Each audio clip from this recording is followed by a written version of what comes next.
আপনারা জানেন ইনকিলাব মঞ্চের ভাই বোনেরা জুলাই জনতাকে সাথে নিয়ে গত একটানা 4 দিন পর্যন্ত এই জাদুঘরের সামনে অবস্থান করছে।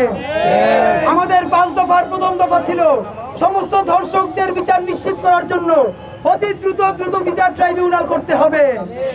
শাপলা, পিলখানা এবং জুলাই গণহত্যার দৃশ্যমান বিচার শুরু করতে হবে।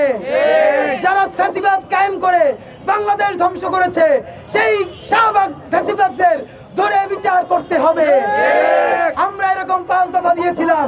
আপনারা জানেন ইতিমধ্যে প্রতিদিন শাহবাগে, বাংলা মোটরে, নামে বেনামে বিভিন্ন সমাবেশ এর নাম দিয়ে যমুনামুখী যাওয়ার নাম করে বাংলাদেশকে অস্থিতিশীল করার জন্য আমরা জেনেছি আওয়ামী লীগের পাচার হওয়া হাজার কোটি টাকা ফান্ডিং করে এই সবকে উস্কে দেওয়া হচ্ছে।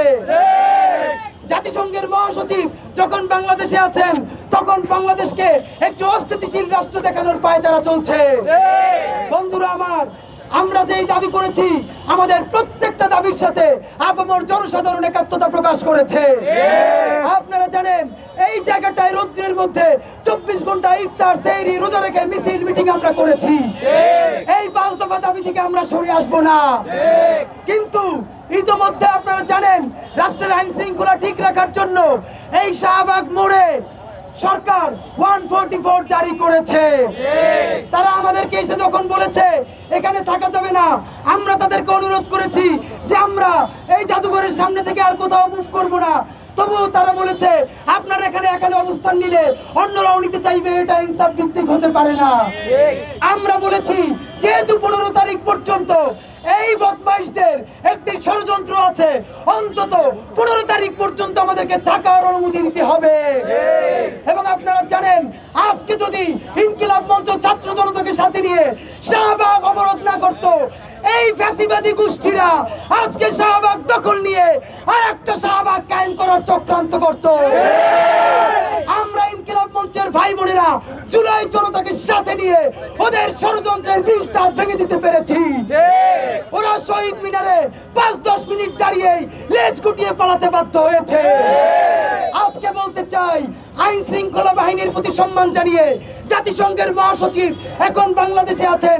একটা ক্যাম্পাস তৈরি হলে আমাদের রেপুটেশন নষ্ট হতে পারে। এই জন্য আমরা আজকে ব্যারিকেড টপকে শহীদ মিনারে চাই না। তবে এইটা দ্বিতীয় দিন কিন্তু আর হবে না। তোমরা বা ঢাকার যেই জায়গায় ষড়যন্ত্রের জন্য তারাবা ইনকিলাব মঞ্চ ছাত্র জনতাকে সাথে নিয়ে সেইখানে তোমাদের বিরুদ্ধে প্রতিরোধ করে তুলবে। ভাইরা আমার, আমাদের 5 দফাকে প্রিসাইজ করে আমরা এখন 2 দফায় নিয়ে এসেছি। আমাদের প্রথম দফা জুলাই, শাপলা ও পিলখানার অতি দ্রুত বিচার শুরু করতে হবে এবং গণহত্যার দায়ে খুনি আওয়ামী লীগকে অতি দ্রুত নিষিদ্ধ করতে হবে। এই 2 দফাকে সামনে রেখে আমাদের নতুন লড়াই আজকে ঘোষণা করছি। বন্ধুরা, আজকে থেকে আগামী 1 মাস আমরা প্রতিদিন লিফলেট বিলি করব, আমরা গণস্বাক্ষর কর্মসূচি করব। লক্ষ লক্ষ মানুষের গণস্বাক্ষর আমরা এই 2 দফা দাবিতে আমরা সংগ্রহ করে আগামী 25 এপ্রিল শুক্রবার দুপুর বিকাল 3 ঘটিকায় শাহবাগ মোড়ে আওয়ামী লীগকে নিষিদ্ধের দাবিতে এবং জুলাই, শাপলা ও পিলখানার বিচারের দাবিতে শহীদী সমাবেশ ঘোষণা করছি। এই সমাবেশে উপস্থিত থাকবেন জুলাই শহীদের বাবা মায়েরা, এই সমাবেশে উপস্থিত থাকবেন শাপলা শহীদের বাবা মায়েরা, এই সমাবেশে উপস্থিত থাকবেন পিলখানা শহীদের সন্তানেরা।